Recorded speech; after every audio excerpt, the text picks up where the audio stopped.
Hello, welcome to this week's edition of the City Update. I'm your host, Mark Aaron, Multimedia Design Manager for the City of Danville. Today we are celebrating National Night Out here in the City of Danville as community members from all across the city come together to combat crime in our community. This is a yearly event here in the City of Danville. This year we're revamping the way we celebrate National Night Out. We're going to learn a lot more about what we're doing this year. We're currently at Pleasant View apartment complex here in the city where city officials are visiting with the neighbors here, learning more about departments within the City of Danville, learning about Neighborhood Watch and all the ins and outs of how to form a Neighborhood Watch group. First off, we're going to head over and talk to Corporal T.B. Scarce about this year's festivities and how we kind of revamped it from previous years from one large gathering to actually heading out into the community this year. We'll talk with him, and then we're going to hop on a trolley with other city officials and head out through the other neighborhoods in our community to learn more about National Night Out.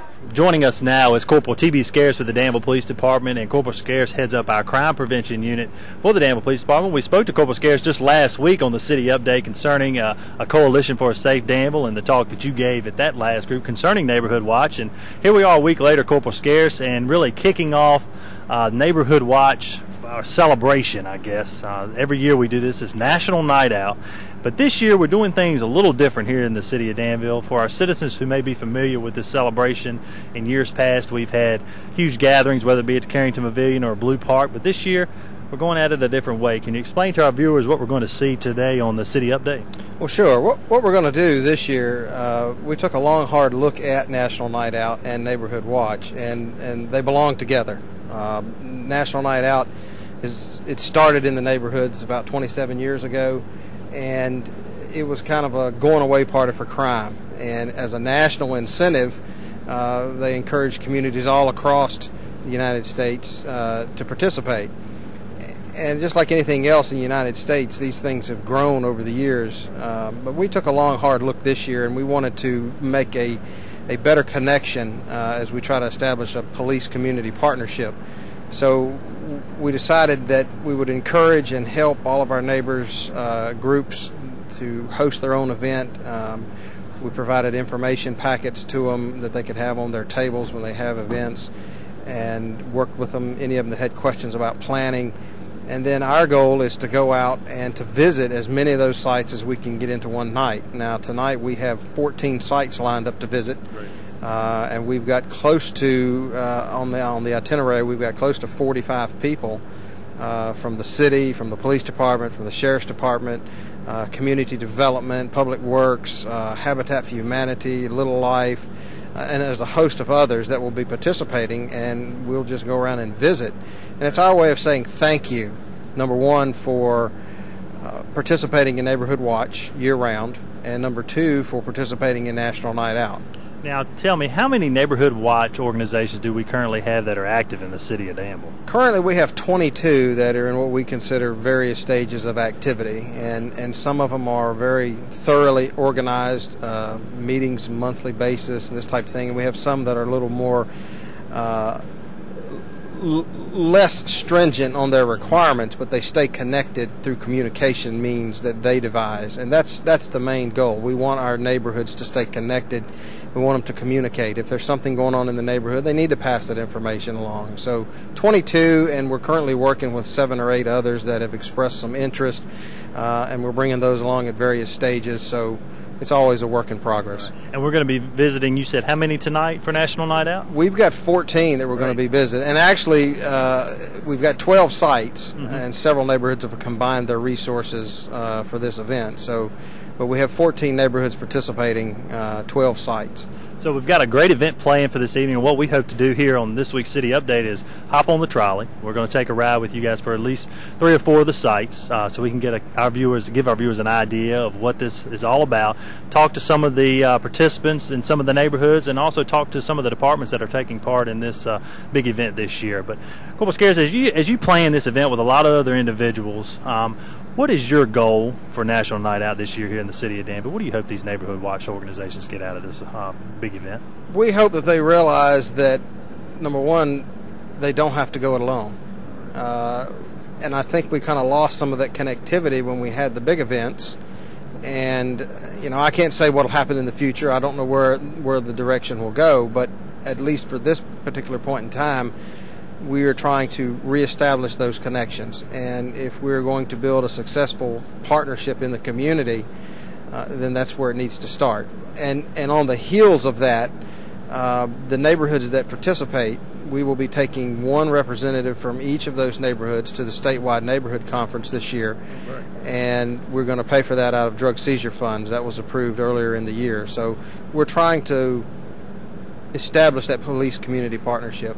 And you mentioned that we're going to have a lot of city departments are going to take part in this event this year. And I've heard you in talks in the past talk about how it's not just a police issue. They come to you to kind of get started, but there's a lot of other issues that city departments can help them address, and that they may be able to answer some of their questions tonight. Exactly, and that's one of the goals we hope to establish. You know, number one, we're there to say thank you and thank them for their participation. Number two, it allows people in the community to put a face with a name. Oh, well, that's Mr. So-and-so from this department or this organization. I've heard that they offer this service. Well, now's a great time to make that connection. Whether you just ask them the question then or you just retain their information and store it away for later use, the connection has been made. And we talked about this on last week's City Update, but for any citizen who would like to form a neighborhood watch in their community, what do they need to do? Well, first and foremost, they got to be willing to make a little bit of a commitment. We're not going to make it overly hard and complicated, but if they'll call the Crime Prevention Office, 797-8898 here in the city, we will try to get them an information startup packet and kind of guide them as they reach out to their neighbors. And that's what it's all about, neighbors, looking out for neighbors. Well, all right, well, what we're going to do now is, I know you've got one person that's really going to MC the events for us here tonight. Can you tell us who that'll be? That'll be Pepper Travis. Right. She's one of our 911 telecommunicators, and she's graciously agreed to be our tour guide or our hostess for the evening, and she's done that in numerous National Night Out events in the past. Right. Unfortunately, last year, she was out with a broken leg, and so we didn't have the pleasure of her company. So this year we're blessed again. Great. And she's going to kind of give the participants a brief quick facts information on the neighborhoods as we approach them, what some of their goals and accomplishments have been, and who some of the important people here that you may want to take a few minutes to try to get to know. Sounds good. Well, as I mentioned, our cameras are going to come along for at least 3 or 4 of those neighborhoods. We'll have Pepper mic'd up, so we'll hear all the great information she's providing to the participants. Then we'll also talk to some of the individuals out in the neighborhood as well. Outstanding. Looking forward to it. Sounds good. Well, let's take a quick break. When we come back from commercial, we'll be on the trolley to celebrate National Night Out here in the city of Danville.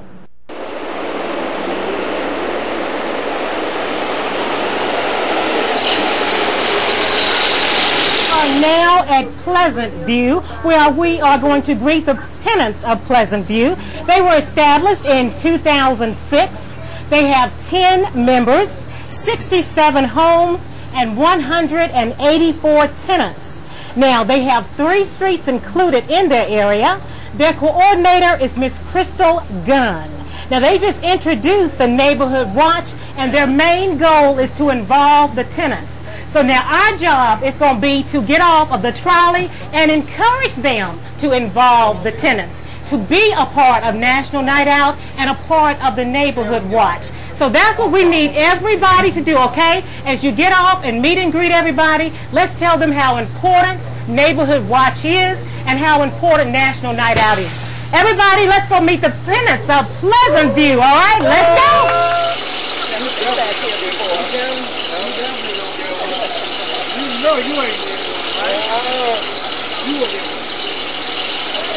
Joining me now is the Sheriff of the City of Danville, Sheriff Mike Monell. And Sheriff Monell decided to take part in National Night Out this year. We kind of revamped it here in the City of Danville. You decided to hop on the trolley, make your way out in the community. What has been the response from the community members that you've received so far? Oh, it's been awesome. Everybody that we've been to, which is 2 stops so far, has been tremendously receptive to the change in format, in addition to having the good cross-section of leaders across the city in one place. Kind of traveling around in the bus, then visit in the various areas, and they seem to really like it. Seeing everybody all together in one place. Why did you feel it was so important to get the sheriff's office involved in this National Night Out? Well, I think it's important for the sheriff's office to be involved in crime prevention aspects of it. I realize we ultimately see the tail end of it with people that are incarcerated, but I think it's incumbent upon us to be involved on the front end and to get to the kids before they get in trouble in the first place. Which like the battle scar that I have here from a face painting experiment, the hug I got from a kid, it means a lot. And it's great. As soon as they see you or anyone in uniform, their eyes light up and they have 1,000 questions for you. So you can really reach them at this age. Sure, and I think the hat helps. Yeah, absolutely. They're focused on the hat, and they do. They see us in a positive role, in a positive light, along with standing side by side with members of the police department and city government and city agencies. And it does. They can see us kind of in a better light than perhaps arresting a family member or cutting off their lights or something. So it's great to be on the positive side. Well, Sheriff Mondel, thanks so much for taking the time to join us on this week's show, and also for getting the Sheriff's Office involved in this community activity and a lot of others here in our community. Thanks so much. Glad to do it. Well, joining me now is the Deputy Chief of the Danville Police Department, Dean Harrison. And Deputy Chief, this has been a great National Night Out so far. Sir. I know so far, everything's going real well. And you decided to take part, hop on the trolley, and go out into the community. How important is it that figures such as yourself are out in the community, meeting and greeting the different neighbors in these neighborhoods? Extremely important. One of the things that I really like about it gives me an opportunity. I came up through the ranks. So I met a lot of the people, I've worked a lot of the streets, I've been in a lot of the community, so it gives me a chance to reconnect, see people I hadn't seen in a long time. And it's also important for the community to learn who their law enforcement officials and different people who govern over the citizens, who they are, and find out we're just regular people just like they are. We have the same issues that they do. We're affected by crime just like they are.